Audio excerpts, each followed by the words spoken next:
Assalamu alaikum and very good afternoon to you all. Dear boys, today in the subject of social studies for the grade 5, we are going to see the lesson 2 growing up from the unit 1 character development, where we are going to study the pages 8 and 9 in the today's discussion. So let's see what are the learning objectives of the today's lesson. Here are the learning objectives of the today's lesson. What is puberty? What is adolescence? Mood swings, cognitive change, emotional changes, and the 3 R's in growing up character. This is what the learning objective of the today's lesson. So let's see here the lesson what you are talking about from the page 8, where growing up. All the children undergo process of puberty between the age of 9 and 15. Puberty is the process by which young children undergo great changes both physically and psychologically. Physically means like your height, your weight, and maybe you are becoming slim, you are becoming fat or something like that. So it is called the physical change, and the psychologically means your activity from your brain and the different activities what you are going to make it. So maybe you are going to become a good, or maybe you are going to become a very good boy in this kind of age. The age is called as the puberty. This process which the young children, they undergo great changes by both physical as well as the psychological. So we call it as puberty. Another thing which we're talking about, that is the adolescence. The adolescence is the thing where to cope with the puberty, children have to exercise. Sports provide the body with both emotional and physical relief.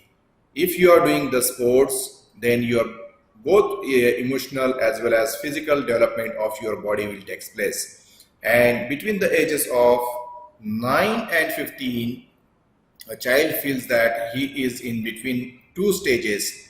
That is, he is not a child anymore, and at the same time, he is also feeling that he is not an adult.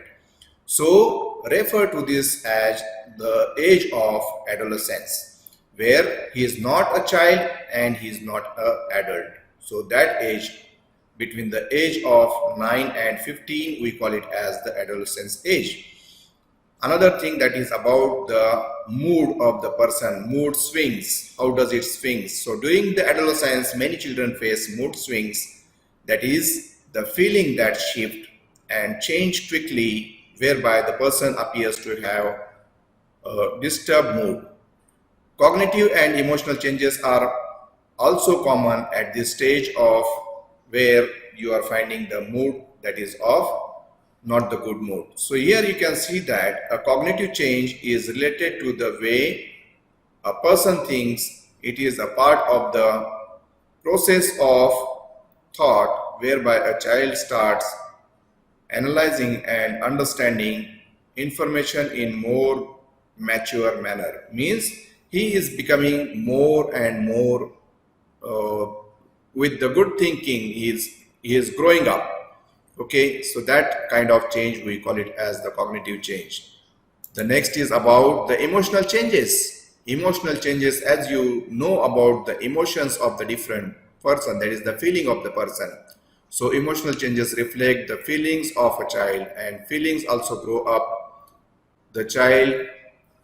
So the child is able to understand the feelings of others and his feelings towards those around him.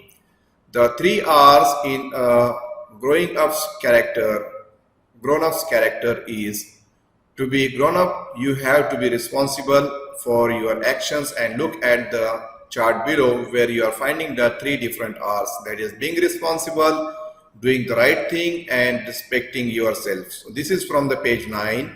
So you are looking here, use your head before you react. So you have to think whatever the action you are going to make. Before making any action, you have to think on it. So that is the responsible sign of responsible person. So do not stick your nose in other people's matters. So you should not put your nose in other people's matter. If somebody is talking about themselves, the two people are talking and you are coming from the outside, or you are just putting your nose in their matter, so it is not the good sign and not the sign of responsible person. So be trustworthy by behaving properly even if no one is observing your actions. So trustworthy means you have to be truthful, you have to be responsible, you have to be stick to your words, and you have to fulfill your promises. So that is of the sign of responsible person with the trustworthiness. Face your actions whether right or wrong. If even if you make any kind of mistake, you face those actions. Also here, doing the right thing, ask yourself these questions to know whether you are talking the right decision, you are taking the right decision or not. So before doing any kind of action, ask yourself the decision whatever you are taking, whether it is right or wrong. Also, could my action hurt anyone including me? You have to think on this and then make the action accordingly. How would I feel if someone did the same thing to me? If suppose if you are doing anything and you think of yourself that if suppose you are thinking that how if suppose the someone do with me, does I feel it good or bad? So before that, doing the things you think in this way. And at the last, you are going to take the decision. Whatever the decision you are going to make it, you should make a fair enough for everyone. So these are the things which related to the doing right things. The last part of this today's discussion is respecting yourself. One has to respect himself for his all the actions and responsibilities. So be responsible for yourself and for your belongings. Always do what you believe is correct, and say no to things that might harm you or create a negative image about you. So if suppose anything is making you to be a wrong person, or it is making your image in the society that yes, this person is like this, so such kind of negative image should not go to the people, and for that you have to say no to such kind of actions. Set goals and work hard towards achieving them. So you have to fix your goals and work hard towards achieving those goals. So with this, we are going to uh, end up the today's lesson. Do the revision of this as the homework, and I am going to end there the lesson. We will be back with the new video with the further part of the lesson. Till then, thank you and goodbye.